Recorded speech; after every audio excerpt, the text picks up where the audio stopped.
പത്തനംതിട്ട സീരിയലിന്റെ ഇന്നത്തെ പ്രമോ എപ്പിസോഡാണ് കേട്ടോ പറയുന്നത്. അങ്ങനെ നന്ദു സ്വയം കേസ് വാദിച്ച് കോടതിയിൽ നിന്നും ജാമ്യം നേടിയെടുക്കുകയാണ്.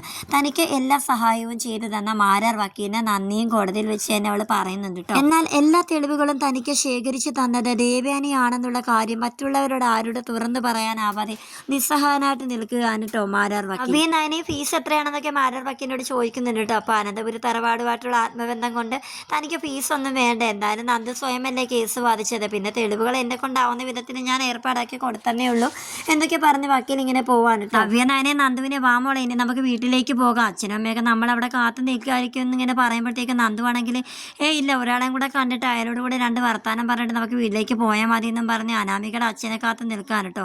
അങ്ങനെ വേണുവാണെങ്കിൽ നന്ദുവിനോട് വന്നിട്ട് നിനക്ക് എന്തായാലും ജാമ്യം കിട്ടിയിരുന്ന നന്നായി, അല്ലായിരുന്നെങ്കിൽ അത് അനന്തപുരി തറവാടിന് ഞങ്ങൾക്കൊക്കെ അത് ഒരുപാട് നാണക്കേടായിരുന്നു എന്നതൊക്കെ ഇങ്ങനെ പറയാൻ കേട്ടോ. അപ്പം നന്ദു ആണെങ്കിൽ താൻ കൂടുതൽ അഭിനയിക്കൊന്നും വേണ്ട, താൻ തന്നെയാണ് എന്നെ ഈ കേസിൽ ഉൾപ്പെടുത്തിയെന്നൊക്കെ എനിക്ക് നല്ലവണ്ണം അറിയാം, ഇന്നല്ലെങ്കിൽ നാളെ തന്നെ എൻ്റെ കൈ കിട്ടുമെന്നും പറഞ്ഞ് നന്ദു അങ്ങനെ കോടതിയിൽ നിന്ന് ഇറങ്ങാൻ കേട്ടോ.